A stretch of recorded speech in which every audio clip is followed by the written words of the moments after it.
Hello YouTube, Bane666 here. So the video I've got for you today is, it's over a month old, I admit, and it's taken me a little while to get to it, but it is still worth talking about because it shows, without a doubt, how full of shit feminists are when it comes to the wage gap. And it's one of the most amazing explanations for the wage gap I've ever fucking heard. And no, it's not made by some Tumblr feminist who's, 15. This was actually made in the Australian Senate by feminists who get paid a huge amount of money to come up with this bullshit. Now, in case you haven't seen it, I'll include the entire 8 minutes at the end of this video. I highly recommend that you watch it. It's incredibly entertaining and well worth watching. But I want to concentrate on just 2 minutes. It's actually a little bit under 2 minutes, which is just pure gold. I'm not going to say too much more, I'm just going to go into it. But I will say, this is a pretty good litmus test to see what type of feminist you're talking to. All you have to do is show a particular feminist this particular clip, and if they agree with it and think it's it's an acceptable explanation of the wage gap, you know you're talking to an extremist who doesn't really care about reality. Anyway, without any further delay, let's have a look at it. Why is it you don't look at hours worked? You don't collect it, but the ABS does. It's available. The ABS does a survey, yes. Every 2 years. Yes. But again, as I say, we collect census data, that is survey data. And the other thing I would say at this stage, Senator, is just because somebody might be sitting at their desk for 12 hours a day doesn't mean you're getting 12 hours of productivity out of them, and doesn't mean that they're working in essence any harder than someone that may sit at their desk for 8 hours. So I don't think that's true, but they're getting paid for the 12 whether they're doing any work, or they're getting paid for however many hours they're sitting at their desk. And the issue for your agency is that if it's a male sitting at a desk, they're getting paid more than a female sitting at a desk. So the question is whether that, irrespective of the hours, the question is whether for those hours for which they're getting paid, is there a difference between men and women?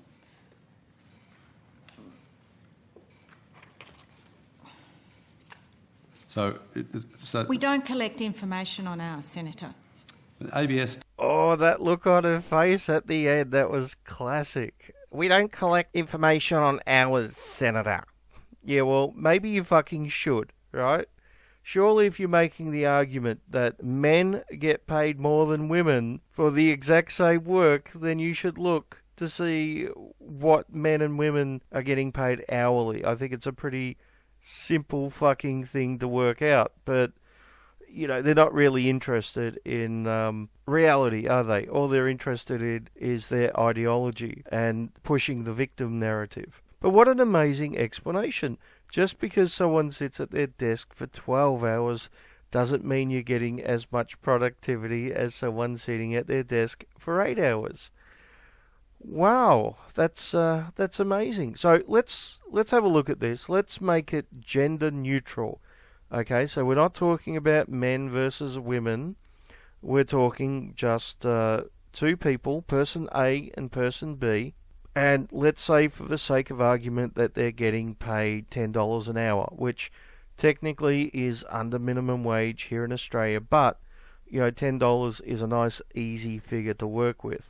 And it really doesn't matter how much they're getting paid per hour as long as it's equal with one another. So person A works 8 hours, therefore they earn $80. Person B works 12 hours, therefore they're getting paid $120. Now, to me, this seems fair. That is, if we're talking about a job which has an hourly wage, right? Now, there are some exceptions to this, I admit. For example, maybe if you're in sales, then maybe you're getting commission, so it is possible that someone working 8 hours could make more sales than someone working 12 hours. Okay, so that's one exception to the rule. Another one might be someone who owns their own small business and maybe they're doing additional hours to do paperwork or something like that, which they're not paying themselves for because, small businesses often struggle to survive, and if you want your small business to survive, it may require you to put in additional unpaid work. But we're not talking about that. We're talking about your average normal job where someone has an hourly wage. So person A working 8 hours gets paid $80, and person B working 12 hours gets $120. But according to this feminist, that's not right. That shouldn't happen. The person A working 8 hours should get paid the same as person B working 12 hours. Now, this brings up a lot of interesting points, one of which is, why would anyone work for 12 hours? If I work 12 hours and I'm only getting paid $80 and someone else only works 8 hours and is getting paid $80, why would I work an additional 4 hours? Why wouldn't I just work the 8 hours and get the 80? Why would I give an extra 4 hours for free? I'm not sure if that system would actually work too well, to be honest. And I have to wonder what the trade unions would say about it. I mean, they have only been fighting for this stuff for 100 years, and I don't know, I thought these particular feminists would probably be union supporters, but apparently not. Apparently they don't support unions. Apparently they want people working for free if they go past a certain number of hours. Apparently that's perfectly acceptable to them for some reason. Although I have made a big mistake here. I did say gender neutral, and clearly she's not talking about gender neutral, is she?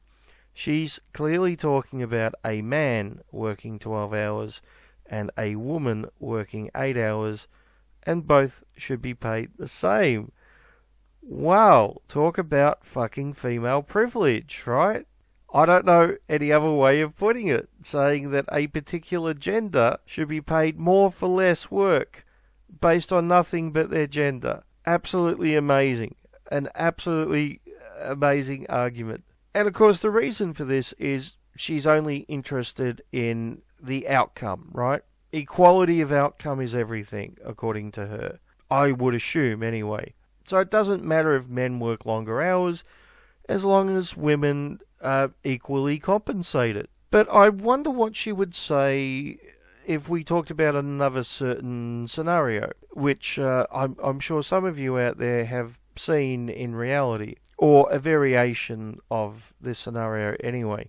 Now, imagine we have a factory, and there are two people working, unloading heavy boxes from a truck. Now, one of those people is a man who is 6'2" tall, and he's solid muscle. And the other person is a woman who's 5'2" and skinny. Now, which of those two people do you think is doing more work? Who do you think is going to be unloading more boxes by the end of the day? The 6'2" man or the 5'2" woman? Now, before anyone comments in the comment section, yes, I fully acknowledge that there could be a situation where there's a strong athletic woman and maybe an overweight man or a short man or something like that, and the woman could do more work. But generally speaking, the more likely scenario is the stronger man and the less physically strong woman. That's simple biology, right? So in this scenario, we have a situation where the man is clearly doing more work. So should he only work 8 hours and the woman then has to work 12 hours unloading the additional boxes to make up for the lack of work that she's done, and she should of course only get paid the same, right? Is that what this feminist is suggesting? Because that would be the logical conclusion based on what she said, right? Clearly, in that circumstance, the man should be able to go home early, and the woman should have to stay behind to make up for the lack of productivity, but of course only get paid the same. I'm sure the feminists out there complaining about the wage gap wouldn't have a problem with that, right? I'm sure the unions wouldn't have a problem with that at all. No, of course not. And if such a situation was presented to these feminists who are sitting before the Senate, the Australian Senate, I guarantee you they would say that it's sexism, proof of the wage gap, and proof that women are discriminated against, and they would call it patriarchy. Anyway, I just wanted to share that with you because I thought it was an amazing piece of gender bigotry by the very people who claim that they're for gender equality, and clearly they're not.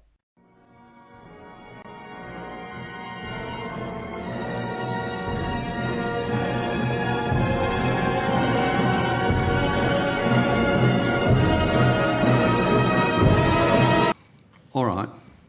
On another issue, what is the gender workplace hours gap?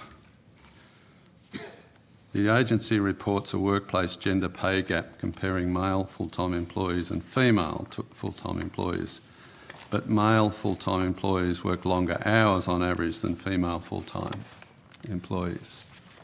And the agency doesn't account for this when reporting a workplace gender pay gap. Using ABS data on employee earnings and hours, the gender pay gap as at May 2016 was 15.7%. It is a survey of employees, that information from the ABS. It's not a census. And it's only conducted every 2 years. They only collect the data every 2 years. What we do is we annualise our figure to full-time. So we look at all part-time employees and full-time employees that may have worked part of a 12-month period, and we annualise that data to take into account part-time hours. So therefore we're converting the part-time hours to full-time, if you like. So do you take into account the fact that on average a male full-time employee works longer hours than a female full-time employee? Not directly, no. You don't? But we annualise the part-time hours and those that have worked full-time but for part of the year. So that way, because at the moment, what I can tell you is women work part-time at 3 times the rate of men. So by annualising it, we are looking at a more realistic... So you base it on annual salary? Yeah. What about if you did it on an hourly rate? What would be the gender hourly pay gap? Well, we don't have that data, Senator. You don't have that data? No, because we ask for annualised salaries from our employers when they report their data in. Okay, so if a woman was working fewer hours but earning the same rate per hour as a man doing the same job, would that show up as a gender pay gap? No. But well, then in that case, you are looking at hourly rates.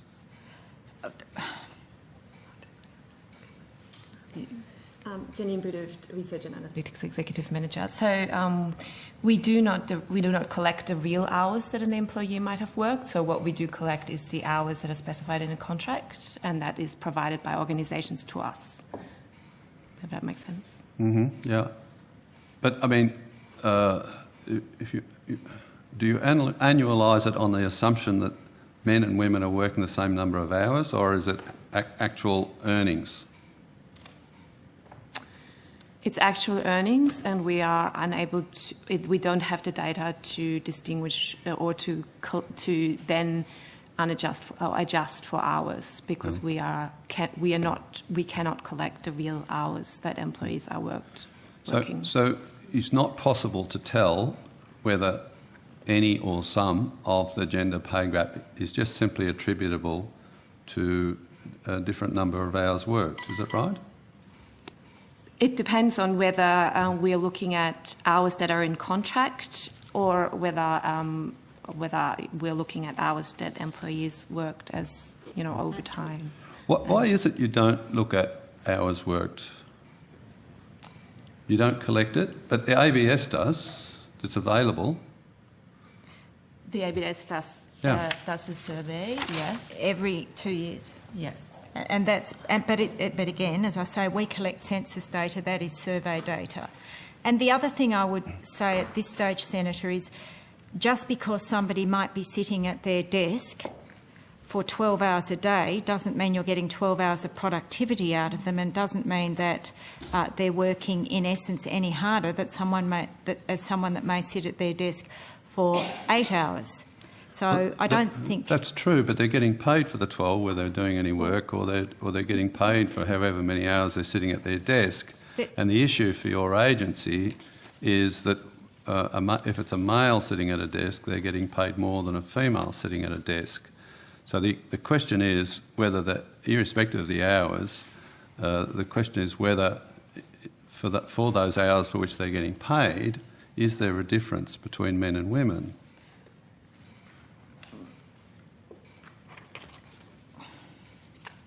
So we don't collect information on ours, Senator. ABS does, so it's available. So if we put in a question on notice, will you access the ABS data and so you can answer that question? Well, I did answer it earlier. I said that the ABS employee and earnings and hours data, as at May 2016, the gender pay gap was 15.7%. That, if I understood you correctly, that's referring to annualised salary, is that right? Not. What's the gap based on? Per hourly rates or annual incomes or annualised incomes, or what are we talking about here?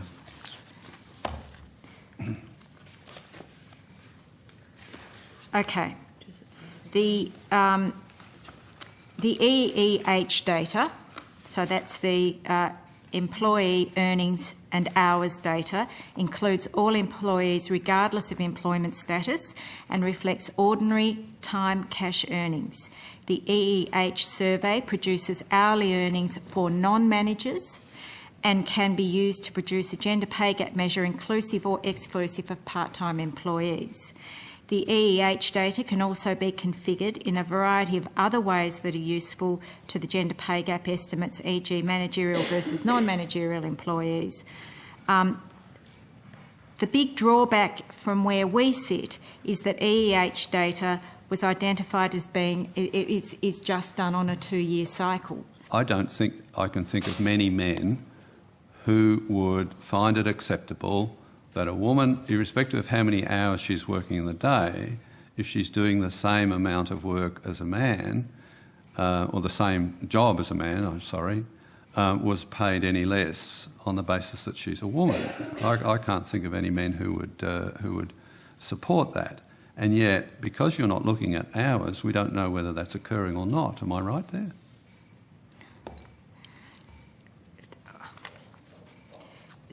Senator, I think at this stage, as I've said to you, we are unable to collect and analyse that data.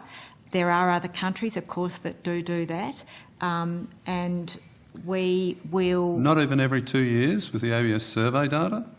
You could do it at least every 2 years.